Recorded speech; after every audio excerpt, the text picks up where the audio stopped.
Hello' বন্ধুসকল, আপোনালোকক সকলোকে আমাৰ ভাৰ্চুৱেল ষ্টাডি ইউটিউব চেনেলৰ পৰা স্বাগতম জনাইছোঁ। আপোনালোকে ইতিমধ্যে চাইছে থাম্বনেইলত। আজি আমি ৰিচেণ্টলি APSCৰ প্ৰিলিমছ পৰীক্ষা যিটো হৈ গৈছে, সেই পৰীক্ষাৰ প্ৰশ্ন কাকতটো আমি মানে ছল্ভ কৰিম। মোৰ এইটো ছিৰিজ টোটাল 5টা পাৰ্টত আহিব। প্ৰতিটো পাৰ্টত আমি 20টাকৈ কুৱেশ্যন আলোচনা কৰিম। আৰু মই যিটো টেক্সট বুকলেট যিটো লৈছোঁ, মোৰ ছিৰিজটো আছে আপোনালোকে এইটো যদি কাৰোবাৰ ওচৰত হাৰ্ড কপিটো থাকে আপোনালোকে মিলাই ল'ব পাৰিব।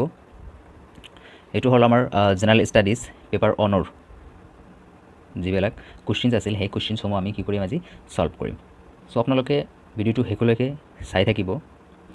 আপোনালোকৰ আগন্তুক যিবোৰ এক্সাম আছে, সেই এক্সামসমূহত ইয়াৰ পৰাও বহুত উপযোগী হ'ব। আপোনালোকৰ আছাম ৰিলেটেড বহুত কুৱেশ্যনছ ইয়াত আছে, অতি গুৰুত্বপূৰ্ণ কিছুমান কাৰেণ্ট এফেয়াৰ্ছৰ কুৱেশ্যনো ইয়াত ডিছকাছ কৰা হ'ব।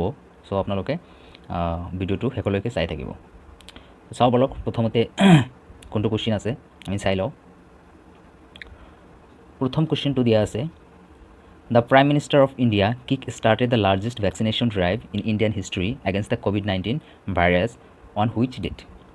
ইয়াত কুৱেশ্যনটো কোৱা হৈছে যে ভাৰতৰ প্ৰধানমন্ত্ৰী কেতিয়া ভাৰতৰ ইতিহাসত বৃহত্তম যিটো ভেকচিনেশ্যন ড্ৰাইভ লঞ্চ কৰা হৈছিল, সেইটো কোন তাৰিখত কৰা হৈছিল।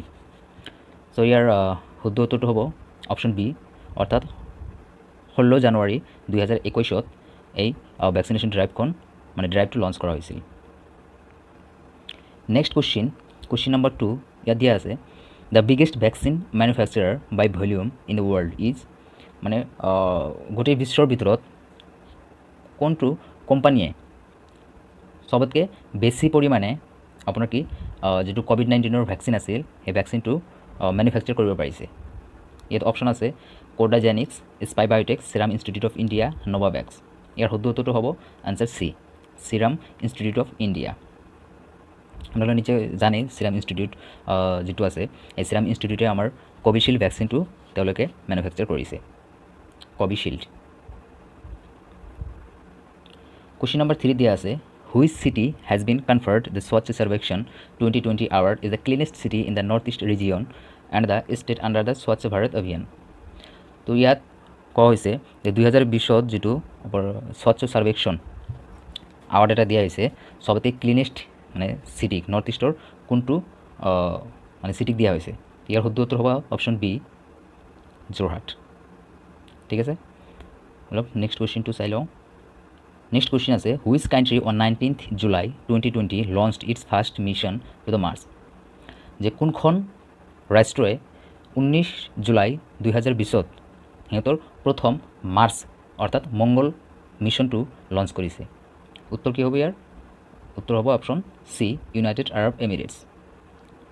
আৰু এই ইউনাইটেড আৰব এমিৰেটছে যিটো মাৰ্চ মিছন তেওঁলোকে লঞ্চ কৰিছে 2020ত, সেই মাৰ্চ মিছনটোৰ নাম হ'ল হোপ মিছন। আপোনালোকক মই এবাৰ লিখি দিছোঁ, এইটো কি হ'ব আপোনাৰ হোপ মিছন। এই হোপ মিছনটো ইউনাইটেড আৰব এমিৰেটছে তেওঁলোকৰ প্ৰথম মাৰ্চ মিছন হয়। চ' নেক্সট কুৱেশ্যনটো আছে, the much discussed line of actual control is a disputed border line between.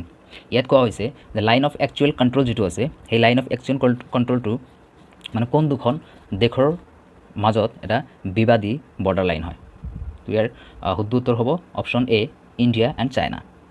মনত ৰাখিব, LAC line of actual control যদি কয় তেতিয়া হ'ব ইণ্ডিয়া এণ্ড চাইনা। আৰু এটা আছে কি LOC যিটো আছে লাইন অফ কণ্ট্ৰল, সেই LOCটো কাৰ লগত? LOCটো হ'ব আপোনাৰ ইণ্ডিয়া আৰু পাকিস্তান। আৰু যদি LAC কয় তেনেহ'লে এনচাৰটো হ'ব ইণ্ডিয়া এণ্ড চাইনা। সেইটো আপোনালোকে মনত ৰাখিব। নেক্সট কুৱেশ্যন আছে, the Paris agreement of the UNFCCC, ইয়াৰ ফুল ফৰ্ম হ'ল United Nation Framework Convention on Climate Change, is to limit global warming well below' benchmark of pre industrial level.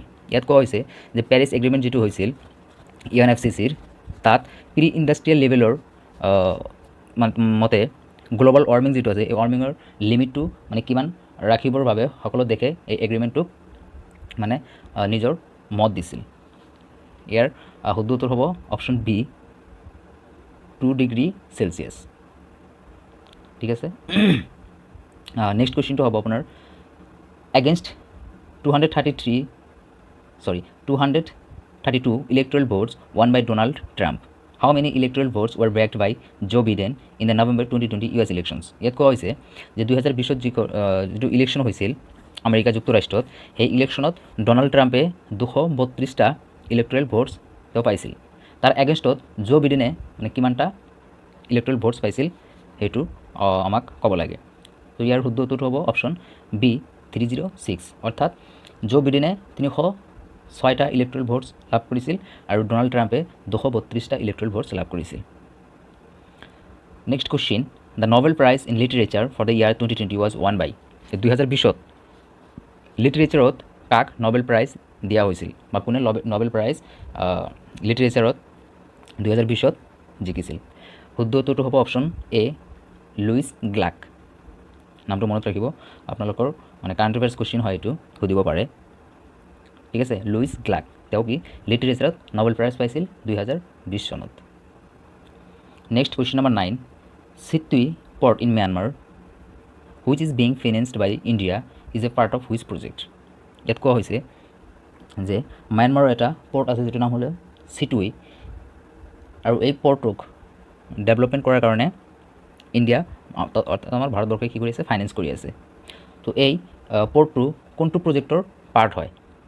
ইয়াৰ শুদ্ধ উত্তৰ হ'ব answer A Kaladan multi modal transit transport project. ঠিক আছে, এই Kaladan multi modal transit transport প্ৰজেক্টৰ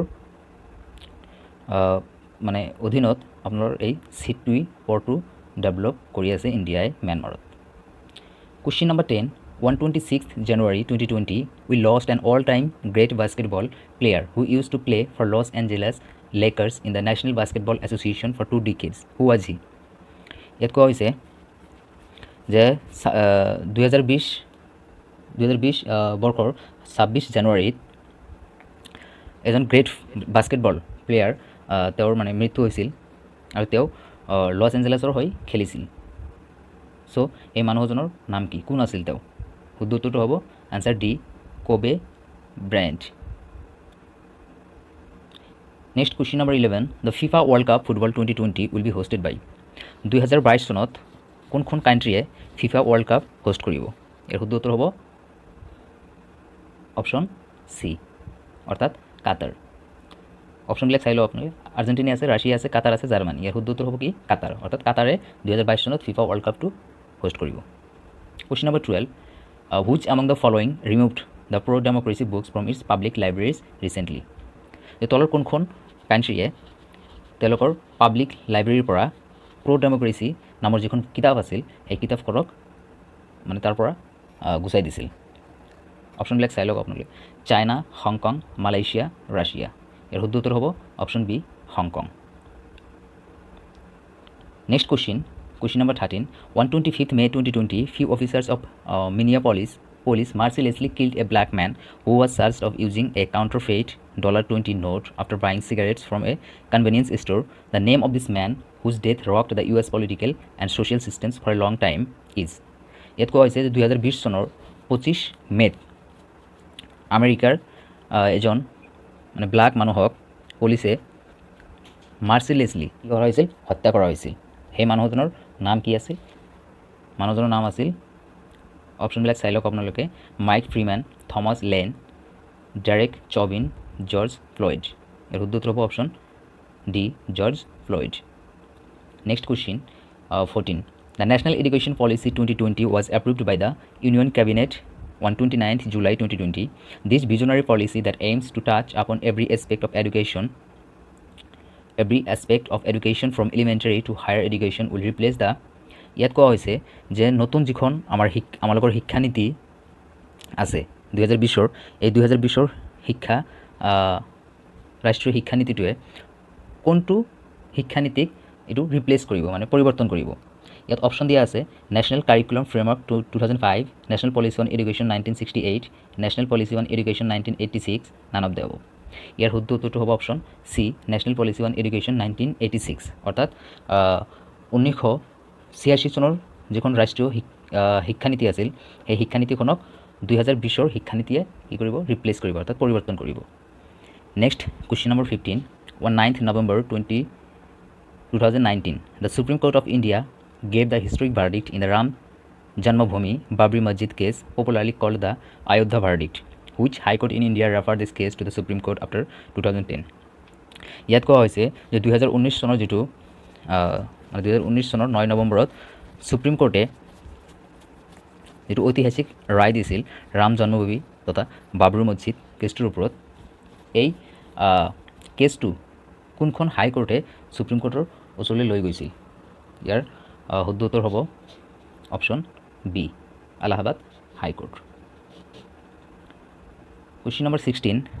3 agriculture bills were signed by the President of India after both houses of the Parliament had passed earlier on 27 September 2020. Which of the following is not a part of this package? ইয়াত ভালকে আপোনালোকে লক্ষ্য কৰিব ইয়াত কোৱা হৈছে যে তলৰ কোনখন এই এগ্ৰিকালচাৰাল বিল যেটো আছিল এই টোটাল মানে তিনিখন এগ্ৰিকালচাৰাল বিল পাৰ্লিয়ামেণ্টত পাছ কৰা হৈছিল তাত প্ৰেচিডেণ্টে সাইনো কৰিছিল তো এই তিনিখন এগ্ৰিকালচাৰাল বিলৰ পাৰ্ট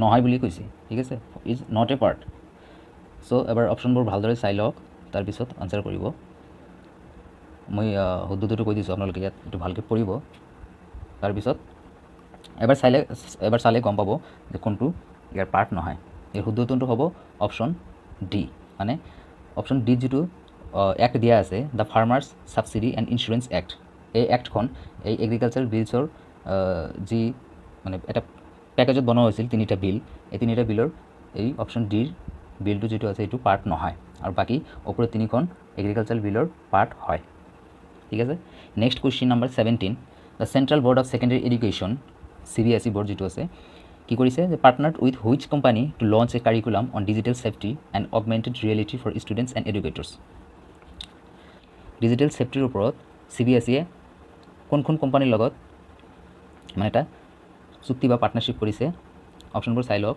ফেসবুক গুগল মাইক্ৰোসফট এপল এৰ শুদ্ধ উত্তৰ হ'ব option A Facebook question number 18 which tribe of Assam organised the Judima festival এটো মানে অলপ মাৰ্ক কৰি ল'ব Judima festival in the middle of December 2020 to promote its art and culture performing arts and ethnic practices যে তলৰ কোনখন ট্ৰাইবে এই জুদিমা ফেষ্টিভেলখন তলৰ কোনখন ট্ৰাইবে কি কৰে মানে প্ৰেক্টিছ কৰে বা পালন কৰে ইয়াৰ শুদ্ধ উত্তৰ হ'ব option B the Dimasa tribe ঠিক আছে next question number 19 During 27th September 2020 and 10th November 2020, a fierce battle was fought between two countries for the disputed territory of Nagorno-Karabakh. Which are the two countries? এই কোৱেশ্চনটো খুব নিউজত আছিল যোৱা মানে কিবা মাহ নিউজত ভালে কেইদিনমান চলিছিল এই নিউজটো যে নগৰ্ণ কাৰাবাখ এটা টেৰিটৰি হয় মানে ডিসপিউটেড টেৰিটৰি নগৰ্ণ কাৰাবাখক লৈ দুখন ৰাষ্ট্ৰৰ মাজত মানে যুদ্ধ হৈছিল আৰু তো এই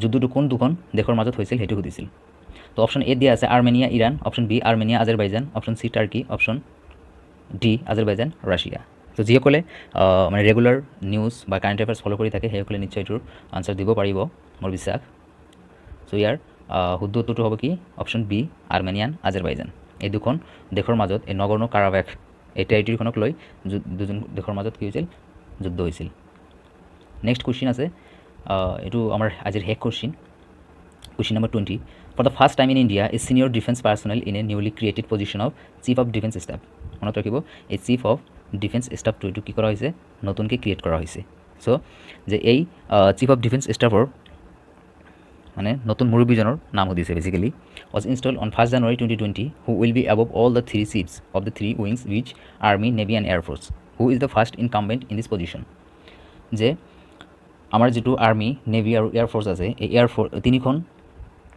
আমাৰ ডিফেন্সৰ যেটো উইং আছে এই তিনিখন ডিফেন্স উইঙৰে মানে এজন চিফ থাকিব তো সেই মানুহজন কোন যাক প্ৰথমবাৰৰ বাবে এই পদবীটোত কি কৰা হৈছে নিযুক্তি দিয়া হৈছে অপশ্যনবোৰ চাই লওক general Bipin Rawat general Bikram Singh general Manoj Naravane admiral Karambir Singh এৰ শুদ্ধ উত্তৰ হব option A general Bipin Rawat general Bipin ৰাওয়াটক প্ৰথমবাৰেৰ ভাবে এই চিফ অফ ডিফেন্স স্টাফৰ মুৰব্বী হিচাপে নিযুক্তি দিয়া হৈছে আৰু যিয়ে এই তিনিখন ডিফেন্স উইঙৰ হেড হিচাপে তেওঁৰ কাৰ্যবাহী কৰি যাব। ঠিক আছে, তো আমাৰ আজিৰ এই কেইটা আছিল কুৱেশ্যন। আমি নেক্সট যিটো আমাৰ পাৰ্ট আহিব ছেকেণ্ড পাৰ্টত আমি কুৱেশ্যন নম্বৰ 21 পৰা কুৱেশ্যন নম্বৰ 40 লৈকে আলোচনা কৰিম। আৰু এইখিনিতে আৰু এটা কথা আপোনালোকক কওঁ যে আপোনালোকে যদি কোনোবাই মানে লগে লগে এনচাৰবোৰ আগতীয়াকৈ দিব পাৰিছে তেনেহ'লে কমেণ্ট ছেকশ্যনত নিশ্চয়কৈ জনাব কোনে কাৰ কিমানটা কুৱেশ্যন ৰাইট হ'ল এই 20টা কুৱেশ্যনৰ পৰা। ঠিক আছে, থেংক ইউ, ধন্যবাদ।